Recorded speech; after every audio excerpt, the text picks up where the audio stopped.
जो भक्त का इश्क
Silly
महाराजा छत्रसाल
चर्चा प्रारंभ होत है, सुनो साध चित रे। भजो राज श्यामा श्री प्राणनाथ, सखी जीवन हमार होए। श्री महामती गए साध जी, पया चर्चा का गद। अब तुम सुनियो चित दे, लाल आगे आए बैठे इन तखत। लाल आगे आए बैठे इन तखत। बोलो श्री प्राणनाथ प्यारे की जय। बोलो श्री सतगुरु महाराज की जय।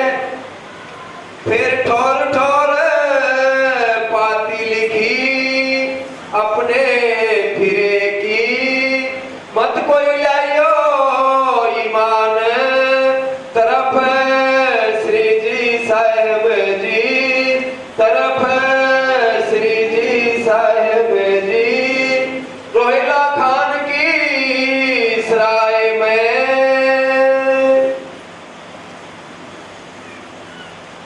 रोहेला खां की सराय में प्राणों के आधार आत्म संबंधी श्री सुंदर साहब जी बिहारी जी नौतनपुरी की गादी पर बैठ करके जब श्री जी को कह देते हैं कि आप परम धाम के नहीं हो और मैंने आपको निजानंद संप्रदाय से भी बाहर निकाल दिया और आज के बाद आप कभी भी नौतनपुरी नहीं आओगे और ना मेरे को कभी पत्र लिखोगे, तो श्री जी साहब की आंखों में आंसू आ गया। धामधनी के चरणों में अर्जी करते हुए क्या कहा, हे धामधनी, अगर मैं स्वार्थ के लिए दौड़ूं, मेरे दिल में ये हो कि मेरे को बुजुर्गी मिले, सुंदर साहब मेरे चरणों में प्रणाम करे, तो मेरा कोई भी काम सफल हो। और अगर मैं सुंदर साहब की सेवा के लिए निकलूं, हर समय मेरे दिल में यही हो किसी सुंदर साहब को कोई दुख ना हो, तो मेरे सारे काम सफल होने चाहिए।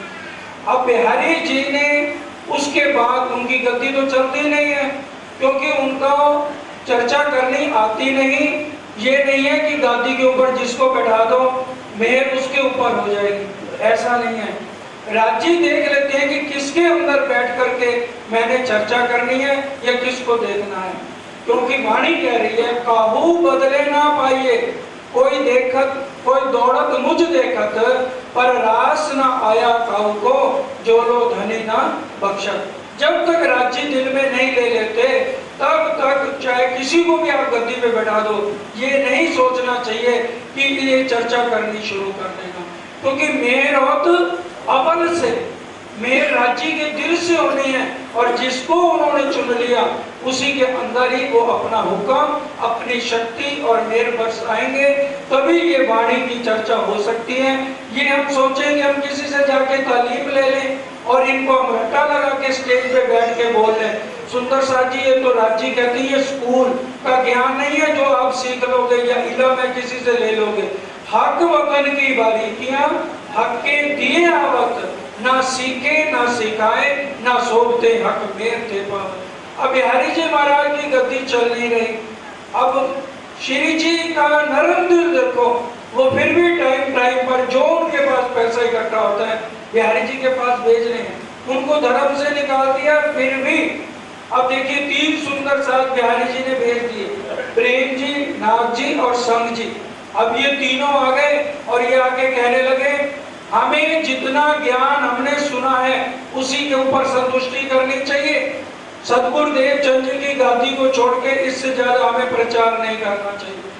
तो फिर श्री जी ने जब वाणी चर्चा सुनाई और वेद शास्त्र खोल के उनके आगे रख दिए कि कुरान देखो, कुरान के अंदर क्या लिखा है, रूअल्लाह पैंसी जामे दोए, और दूसरे ऊपर मुद्दा यही इमाम मेहंदी आखिरी या की बुजुर्गी बेशुमार। जब वाणी की आयतें खोल खोल के कुरान की उनके आगे रखी कि रूह अल्लाह को अहमद का किताब प्राणनाथ जी दे रहे हैं कि ये अहमद का किताब श्यामा जी को दोबारा दिया गया है, और मेहंदी किसे कहा गया, इंद्रावती को कहा गया। और सनंद की अंतिम चौपाई में भी कह दिया, मेहंदी हता कर दई खोली इमाम राह, इमाम ने बाकी सारा रास्ता दिखा दिया। तो एक एक शब्द, अब जब अनूप शहर को श्री जी साहब जा रहे हैं सुंदर साहब जी, तो दिल में बड़ा दुख हो गया, क्योंकि गोवर्धन सेठ को और लालदास जी को भेजा था, जाओ कुरान में देखो सकुमार बाई की आत्म को जगाना है। आज भी हम सुंदर साहब कहते हैं हमें कुरान को इसमें से निकाल देना चाहिए, लेकिन वो एक पार ब्रह्म सबका है। अगर हम कुरान को इसमें से निकाल देते हैं, हम उनको कभी ये नहीं कह सकते कि सबका मालिक एक है। हिंदू मुस्लिम सिख ईसाई सबका मालिक एक पार ब्रह्म है। तो मुसलमानों के लिए स्पेशल राज्य ने हमारे आने से पहले कुरान के अंदर सारी बातें लिखा दी। तो आज अगर हम कुरान से नफरत करते हैं तो वो सोच लो कि हमारी आत्म परम धाम की हो ही नहीं सकती, क्योंकि वो सायब सबका एक है। और जो हमारे धामधनी ने हमको खेल दिखावन का, हमसे पहले आई श्री राज। तो हमसे पहले आई श्री राज का क्या मतलब है कि कुरान में उन्होंने आकर के गवाहियां लिखा दी, ब्रिजराज खेल के आए बड़े अरब शाम। तो वही अक्षर की आत्म और धामधनी का आवेश आकर के इनके अंदर विराजमान हुआ कुरान के अंदर। तभी मोहम्मद साहब को 90,000 अरब कहे गए, लेकिन उनको 60,000 तो बाहर आते ही भूल गए, जैसे राज्य ने इसके खींचा और उनको सत्ता दी वापस। अक्षर ब्रह्म की आत्म को सिर्फ 30,000 अरब जो है कुरान के अंदर चढ़े, बाकी उनकी जुबान पर ही सुंदर साहब जी नहीं चढ़े। अब गोवर्धन सेठ देखो करोड़ों रुपया लेकर के आए हैं अब्बासी बंदरगाह से, और लालदास जी के साथ गए मुल्ला के पास, और मुल्ला ने जब कुरान की आयत खोली और उसमें बताया इन्ना इंजुन्ना लेतुल मराज, कि वो अल्लाह ताला ने जब अपनी आत्माओं को खेल दिखाया, 3 ब्रह्मांड बनाए, ब्रिज रास और जागनी का। अब लालदास जी को तो सारे शब्दों की पहचान हो गई, कुरान को वो बहुत ज्यादा जानते थे, 99 अरब में आ जा रहे हैं तो कुरान के बहुत बड़े ज्ञाता हो गए थे। गोवर्धन सेठ घबरा गए, वो कहने लगे हमें प्राणनाथ जी को कैसे मान ले, ये तो हमें बर्बाद देंगे। अब विश्वास करके चलना सुंदर साहब जी आज कितना मुश्किल है। अब देखो इतना पैसा भी लेकर के आए हैं, फिर भी उनको विश्वास हो रहा है कि ये हमें मरवा देंगे। अब श्री जी साहब ने कहा मुझे जागनी, कमजोर दिल के जो इंसान है जो कि चल नहीं सकते मेरे साथ, मुझे ये जागनी का काम करना नहीं है। जबराइल असराफील उनके अंदर आ गए, उनके मुंह पर करोड़ों लाइटें चमकने लगी। तो उन्होंने कह दिया लालदास जाओ, तुम्हें मैं वेद शास्त्र की शक्ति देता हूँ, वेद शास्त्र का प्रचार करो। शेख बदल को कहा जाओ, तुम्हें मैं हुक्म देता हूँ। मुकद्दास को कहा तेरे को भागवत रामायण सुनाने की ज्यादा पड़ी रहती है, जब पैसे कमा भागवत और रामायण का प्रचार कर। और गोवर्धन को कहा जाओ तुम सूरत की जाकर के जागनी का काम करो, मुझे जागनी नहीं करनी। और इतनी तबीयत खराब हो गई कि अभी शरीर छूटा के छूटा। अनूप शहर जाते हुए मानिक भाई ने रास्ते में दवाई दी, जिससे उनकी तबीयत थोड़ी संभली। यहाँ पर इतना पीड़ा किया, दोबारा धाम धनी ने उनके अंदर निज बुद्धि यहाँ पर दी। कल भी चौपाई आई थी, आए वतन की जागृत बुद्ध, वतन की निज बुद्ध ने इस समय प्रवेश किया। इसलिए सनद के अंदर यहाँ से शुरू हो गया निज नाम श्री जी साहब जी। इससे पहले जितनी किताबें वो तारतम का जागृत बुद्ध का तारतम है, क्योंकि श्यामा जी ने पहले जो है ब्रिज और रास को पहचाना, और राज्य की पहचान श्यामा महारानी भी नहीं कर सकी कि ये हमारे धामधनी लगते हैं, इसलिए वो जागृत बुद्ध का तारतम कहा गया और इसको निज बुद्ध का तारतम कहा गया। वाणी के अंदर आता है तारतम देख विचार के पीऊ ल्याए बेर धोए एती आग सिर पर जली तू रेया खांगड़ू हो। जो अर्श अजीम की आत्माएं हैं वो एक एक शब्द को पहचानेगी कि ये हमारे लिए ही धामधनी, ये निज बुद्ध का तारतम लेकर के आए हैं। और 30 सुपारे कुरान के हैं, तो सनद के अंदर 30 प्रकरण इस समय उतरते हैं और 12 प्रकरण कलश हिंदुस्तानी के दोबारा सनद के जोड़े गए और अगर आप सनद किताब पढ़ेंगे तो 42 प्रकरण टोटल सनद के अंदर हैं। तो पहले 12 प्रकरण कलश हिंदुस्तानी के दोबारा रिपीट किए गए ताकि सुंदर साहब को दोबारा ये समझ आए राजी एक बात को बार बार क्यों कह रहे हैं कि मेरे मोमनों को समझ आए मैं क्या कहना चाहता हूँ।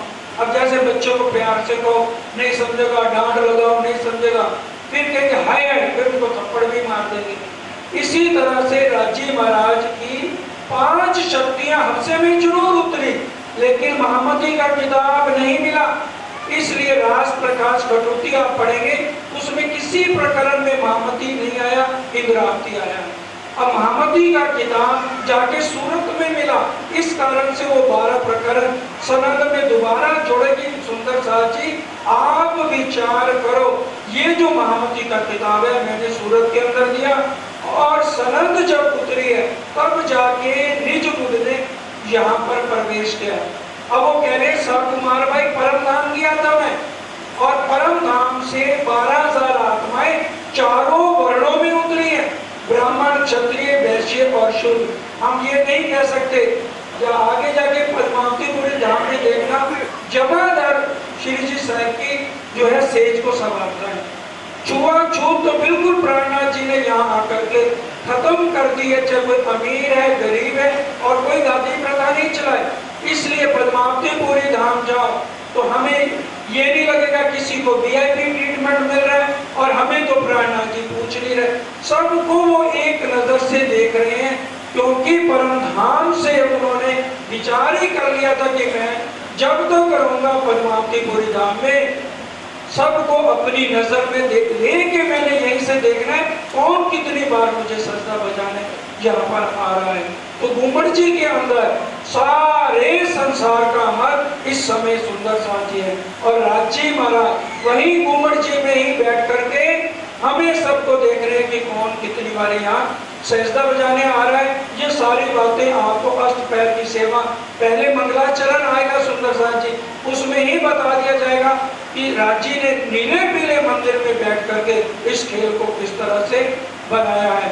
अब ये जब तीनों जने आ गए, प्रेम जी, नाग जी, संग जी, तो श्री जी साहब ने जब सारे अर्थ खोले तो उन्होंने विचार कर लिया कि यहीं पर ही उनको साक्षात्कार श्री जी साहब के अंदर यहीं पर हुआ, और उन तीनों ने उस समय तो हाँ कर लिया, और प्रेम जी भाई यहाँ रह गए, संग जी और नाग जी वापस चले गए, और जैसे ही गए तो शैतान ने घेर लिया।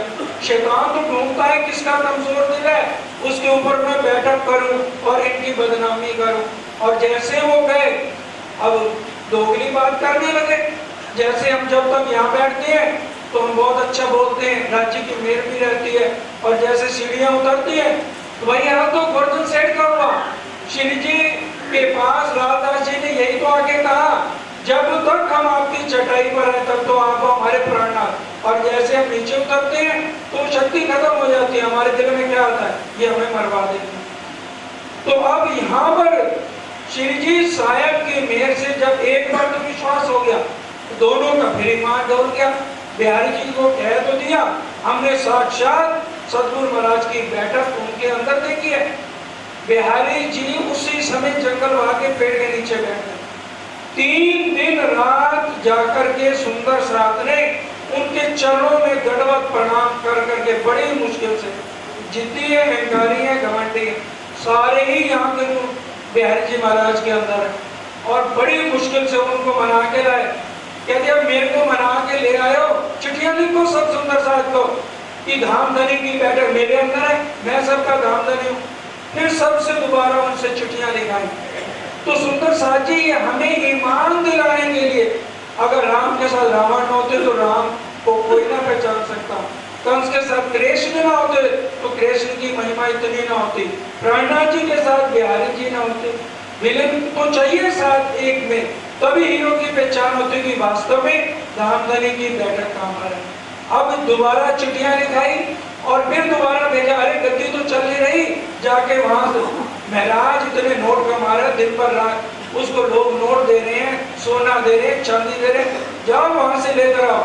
और वो वहां से फिर ये 2 जने वापस आते हैं। तो श्री जी साहब को तो पैसे का मोह नहीं, मोह ममता को वो त्याग चुके हैं और तेज कुंवरी जी को भी सन्यासिनी का वेश बना के सफेद धोती में अपने साथ रखा हुआ। उनके दिल में भी कोई लालसा नहीं, उनको कोई आभूषण नहीं पहनाना, सिर्फ एक कोई पहचान नहीं सकता कि ये तेज कुंवरी जी हैं। इतनी वो कुर्बानी श्यामा महारानी उनके अंदर शक्ति दी गई उनको स्पेशल। और अमलावती बाई की आत्मा जिसने 2 तन धारण किए। और अब यहाँ कर श्री जी साहब फिर दोबारा सोचते हैं कि हमने परम धाम की आत्मा साकुमार बाई को कैसे जगाना है। सराय रवेला खां की हवेली में बैठ करके फिर विचार करते हैं कि साकुमार बाई को कैसे हम किसको भेजें ताकि उसको झंझोड़ा जाए।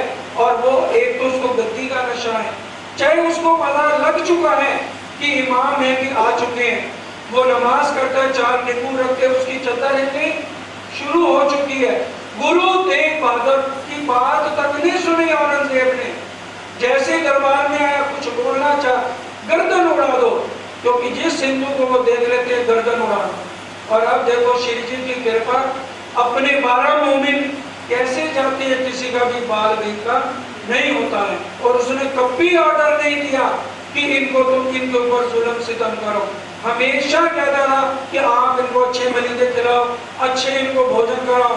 लेकिन शेख इस्लाम सुप्रीम कोर्ट का जज है और सबसे बड़ा काजी है, उसको ये बर्दाश्त ही नहीं है कि ये हिंदू होकर के हमारे यहाँ आए और हमारे राजा का जो है राज खत्म हो जाए और फकीर का राज हो। हमको अब क्या करना, हुक्म परवरदिगार।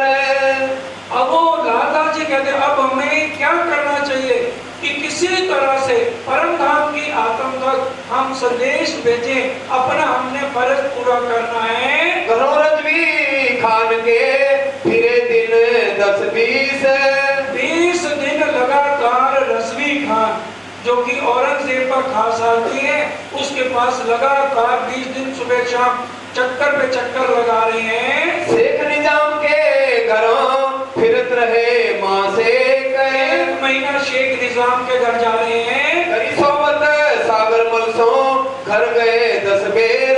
10 बार जो है सागरमल के घर भी जाते हैं। और इनकी सोबत से गए बख्तावर के घर। और एक बख्तावर है, उसके पास भी जाके मिले किसी तरह से, औरंगजेब से हमें कोई मिला दे।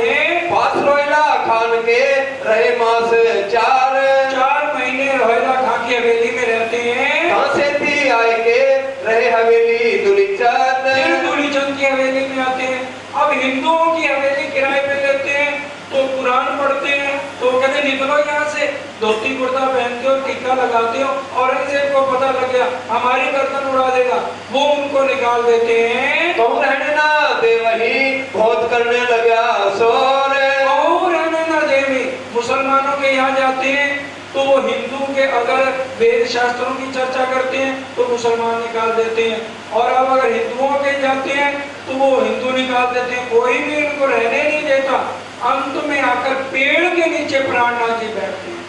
हमारे लिए विचार करिए, अक्षरातीत पारब्रह्म जिनके लिए जिनका नाम दुनिया नहीं जानती और एक एक सुंदर साथ के लिए आशिक वो बन रहे हैं या आशिक हम बन रहे हैं। हमारी आशिकी क्या है? अगर हमें कहा गया प्राणनाथ जी का आदेश है साल बाद सब सुंदर साथ बीतक का एक भी नागा नहीं करेगा। हर कोई अपने अपने अंदर देखे हमारी कितनी छुट्टियां हो जाती हैं। बैठे कांत एक ठोरे 5 किए तुम्हारे। एक ठोर पेड़ के नीचे बैठ के 5 नलवे तैयार हुए।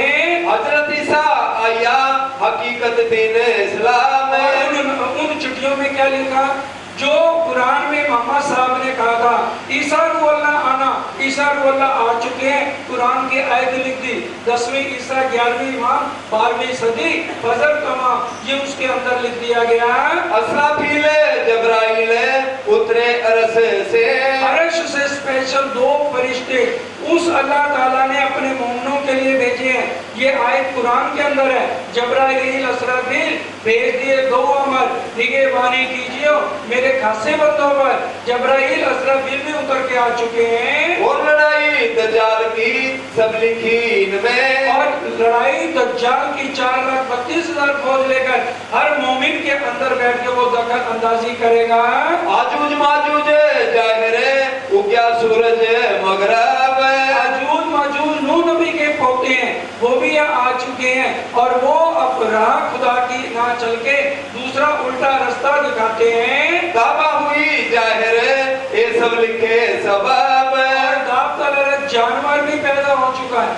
दावतलरत जानवर क्या है कि शक्ल इंसान की होगी, छाती शेर की होगी, आंख सूअर की होगी, सिर पे पहाड़ी बैल के सींग होंगे और गर्दन मुर्गे की होगी और पीठ गीदड़ की होगी। ये एक निशान है सुंदर साहब जी, कोई इसको ये ना समझ लीजिए 7 निशान हो गए। ये एक निशान है कि शक्ल कैसी होगी, इंसान की होगी। आंख सूअर का क्या मतलब, सूअर आंख की हो जाएगी। काम वासना इतनी बढ़ जाएगी हर एक के अंदर। अगर सामने अपनी बेटी जा रही है और ये हमें पता नहीं है ये हमारी बेटी जा रही है, उसके ऊपर पूरी नजर पड़ जाएगी। क्या चाल है इसकी। ये कही गई है आंख सूअर की और गर्दन मुर्गे की। मुर्गा कैसे अपना दाना चुगता है, नीचे नहीं झुकता, गर्दन उसकी यूं रहती अकड़ी हुई। इतना घमंड, इतना मैंपना, किसी ने कोई हमें एक शब्द कह दिया तो हमारे में सहनशीलता नहीं है। पूरी उम्र उसके एक शब्द को याद करते रहेंगे, चाहे हम उसको बदले में 4 थप्पड़ मार दें, लेकिन एक शब्द उसका हमारे को भूलेगा नहीं। इतनी अकड़ वाली गर्दन हो जाएगी और छाती शेर की हो जाएगी। जैसे भेड़िया शेर होता ना, हर एक के साथ खाना, नखूनों से नोचना। अपने घर तो संभाला नहीं जाता, हर एक यहाँ हमें चौधराहट चाहिए, हर एक के साथ हम लड़ने को तैयार हैं। पहाड़ी बैल के सींग होंगे, पहाड़ी बैल होता ना, अगर उसको कुछ और नहीं मिलता तो जाकर के झाड़ियों में सींग मारता है। उसी तरह से हम जो है हमें प्रधानता चाहिए, गुरुद्वारे में मिल जाए, मंदिरों में मिल जाए, ताकि हमारा रोब बना रहे, हमारी इज्जत बनी रहे। हमें बुजुर्गी चाहिए, हमारे जो कुर्सी छीनने के लिए हम मंदिर गुरुद्वारे में आना बंद कर देंगे, कहेंगे वाह हमने करा क्या, हमें सबने बाहर निकाल दिया। तो ये जो है, और बाकी घर के खर्चे के लिए आज लड़की की शादी है करनी है ना, किसी ने 30 लाख रुपया कम से कम आज जितने भी सुंदर साधे 25-30 लाख से कम खर्चा नहीं करते। लड़की की शादी है 40 लाख भी खर्चा कर देंगे। अगर मंदिर के लिए कह दिया जाए 1 लाख चाहिए, मंदिर को बड़ा कर तो एकदम गर्दन गीदड़ की क्यों कहा गई, पीठ। अगर गीदड़ की पीठ में मुक्का मार दो उसी टाइम वो मर जाएगा। इसलिए हमें कोई आ जाए क्योंकि यहाँ तो काम ही इनका यही है, हर टाइम इनको मंदिर वालों को पैसे चाहिए। हमारे पैसे क्या पेड़ पे उतरे, घर के खर्चे पूरे नहीं होते और हर टाइम पर्चियां ले लेके हमारे घर चले जाते। तो ये क्या है, पीठ गीदड़ की। और घर के खर्चे के लिए चाहे कर्जे लेने पड़े, कैसे करना पड़े, हम सारे काम करते जाएंगे। और साल में थोड़ा सा भी सेवा में कुछ देना है तो हम देते नहीं है। मुस्तकीम है जो रसूल ने करी सरात, और ये राह जो एक खुदा का रास्ता बताया गया उसके ऊपर कोई नहीं चलेगा। ये सारे निशान कुरान के अंदर लिखे।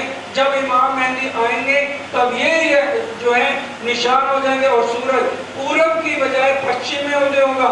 अर्थात कुरान जो है किसके पास चला जाएगा, हिंदुओं के पास चला जाएगा।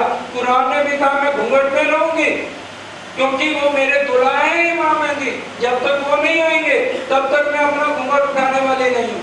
सनद में ये सारी बातें आप पढ़ सकते हैं। ये सारी किताब दुल्हन की, उसमें ये सारी आयतें कुरान की सनद के अंदर लिखी हुई हैं। कांची को कासद करे नलवे दिए हाथ है। अब कांची भाई हमेशा मौत के लिए तैयार है, कहते ये सेवा मेरी है, जहाँ जाना है मैं तैयार हूँ। कांची के हाथ 5 नलवे तैयार करके श्री जी साहब ने भेजे और उसके साथ 5 आदमी सीआईडी के। भाई पीछे रहना, इसके ऊपर कोई भी उंगली ना उठाए, कोई भी इसको परेशान ना करे, ये तुमने सारा ध्यान करना। अब जो है 5 नलवे किस किस को दिए गए, ध्यान से सुनिए। बोलो श्री प्राणनाथ प्यारे की जय। पहला नलवा भेजा गया शेख इस्लाम के पास। वो कौन है? औरंगजेब के दरबार का सुप्रीम कोर्ट का जज है और सबसे बड़ा मौलवी है, सबको जानता है और सारी नॉलेज उसको है। उसने कोई भी कानून बनाना है, औरंगजेब का कोई मतलब नहीं। अगर कानून बनाने का अधिकार है तो किसको है? शेख इस्लाम को। और दूसरा है आकिल खान, वो सबको तालीम देता है, अपने सबका गुरु बना हुआ है, उससे बड़ा कोई है ही नहीं। इतना अक्कड़ घमंड आकिल खान को है। तीसरा है रजवी खान, वो राजगुरु है। चौथा है सीधी पोलाद, जो पुलिस का सबसे बड़ा है। और एक है रजवी खान। तो ये 5 नलवे श्री जी साहब ने किसको दिए? कांजी भाई को दिए और पीछे 5 आदमी लगा दिए। अब वो कांजी भाई सबसे पहले शेख इस्लाम के घर आता है, आके दरवाजा खटखटाता है। शेख इस्लाम बाहर आते हैं, उसको अंदर बुलाते हैं, कहते हैं हाँ भी बोलो कैसे आए हो? कहते हैं ये आपके नाम एक नलवा आया है। अब वो उसने पढ़ा, उसने कहा ये मेरे नाम कैसे हो सकता है? कानून में बना तो ये फकीर कौन है? तो उन्होंने कहा अब्दुल इब्ने इस्लाम, जिन्होंने इस्लाम धर्म शुरू किया है। उसके नीचे श्री जी अपने साइन इस तरह से करते हैं ताकि इस्लाम, अब्दुल इस्लाम का मतलब है जो इस्लाम निजानंद संप्रदाय, और कुरान में उसको इस्लाम कहा गया निजानंद को।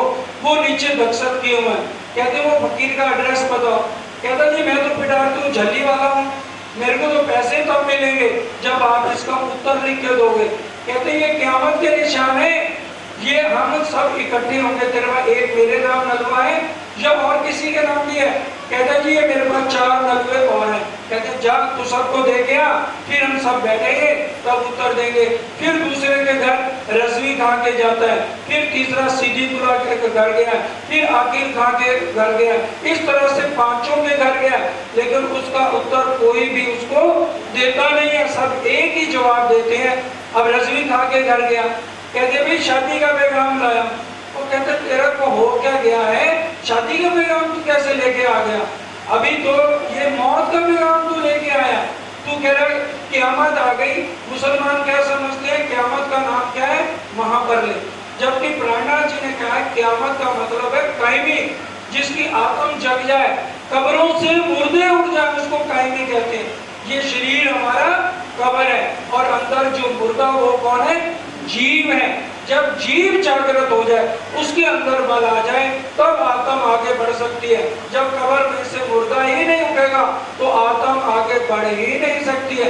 ये सारी निशानियां कुरान के अंदर लिखी हुई हैं। गया अकिल खान के यहाँ उन्होंने किया इनकार, और आकिल खान ने तो लेने से ही इनकार कर दिया। कहते मैं सबका गुरु, सबको तालीम देने वाला मैं हूँ, मेरे नाम जो रुका है ही नहीं। उसने वापस कर दिया। वास्ते बहुत पढ़ेंगे मोहर लिखी कानन, जो ज्यादा पढ़ लिख लेते हैं उनको भी विश्वास नहीं होता। वो कहता मैं इस रुके को मानता नहीं, इसको तू वापस ले जा। गया रजवी खान के नलवा दिया हाथ, रजवी खान को नलवा दिया। तीसरे को वहां से चल के आए सीधी पोलाद के घर। सीधी पोलाद के घर गया। सीधी पोलाद कहने लगा भाई बात यह मेरे से हंटरों से किसी की पिटाई करवानी है, जितनी क्या मैं उसको पिटाई कर दूंगा, लेकिन कुरान तो मैंने कभी पढ़ा नहीं, तू मेरे लिए क्यों ले आया? कहता है जी हमारे वो फकीर का जो हुक्म है, मेरे को तो रोजी तभी मिलनी है जब आप इसमें 2 शब्द लिख दोगे। आप 5 इकट्ठे हो, इसमें 2 शब्द लिख दो तो मेरे को रोजी रोटी मिल जाएगी। ये हकीकत लेके दौड़े पासे श्री राज के पास है कि इस तरह से मैंने 5 के घर नलवे दे दिए हैं। जो करते सबन के फिरत रहे 15 दिन लगातार सुबह शाम उसके घरों में, सबके घरों में जा रहे हैं। कोई ईमान है नहीं बिना खास मोमिन, बिना अंकुर क्या करे?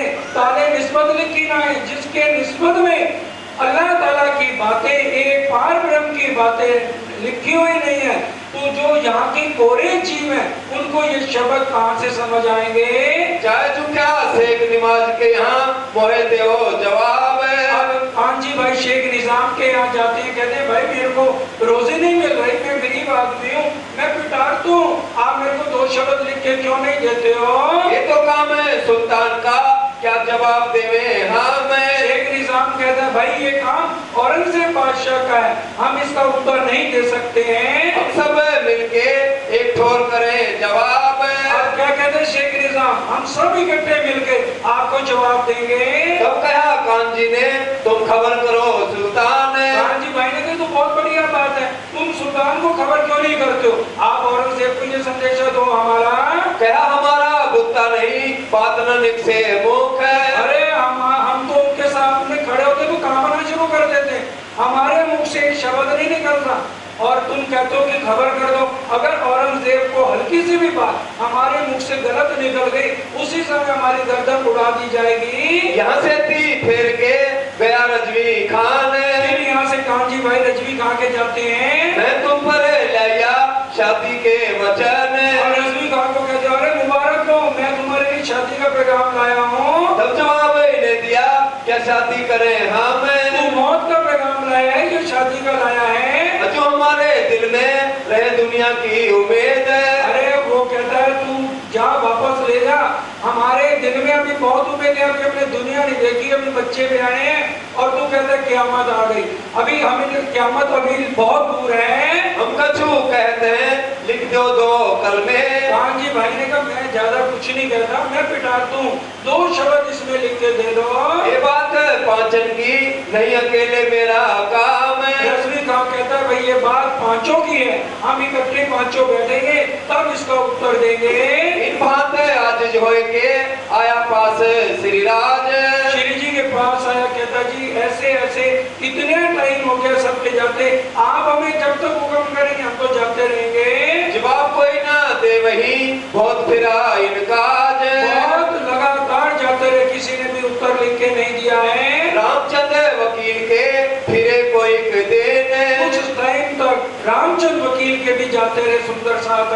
फिर बैठे प्रयाण को चाहे दूर बैठे श्री राज। अब कहाँ जाए, हिंदू बैठने नहीं देते, मुसलमान बैठने नहीं देते, और हमारे प्राणनाथ जी पेड़ के नीचे, बारिश है आंधी है तूफान है, वही पेड़ के नीचे बैठकर सारा काम चल रहा है। आपस में मसलत करी क्या करना है आज। अब सुंदर साथ आपस में मसलत करते हैं, अब हम किस तरह से औरंगजेब को संदेशा भेजें। साथ कहते के दिल्ली का और कहते के महाजर। और कितना तो सुंदर साथ दिल्ली का भी था और कुछ बाहर के भी सुंदर साथ थे। मसलत करी बाग में चोए पावे खबर। बाग के अंदर जाके लालदास जी अध्यक्ष और सब सुंदर साथ को इकट्ठा करते हैं। एक बात दिल में ले तुम्हारी बीतक। और क्या कहा, हमारी बीतक परम धाम में बन रही है, इसलिए ये सोच लो, क्योंकि बात उठावे मन से पहुंचे हक वो तो एक जरा छिपी ना रहे आगो इन कसम। और परम धाम में तुमने यही चाहना की होगी कि हमने भी जागने का काम करना, तो जागने के काम ऐसे मत करो। नानक जी ने भी क्या कहा, आप कमाइए तो शो पाइए, अगर जागने के काम में है तो अपने आप को समर्पण किए बिना जागने का काम हो सकता नहीं है।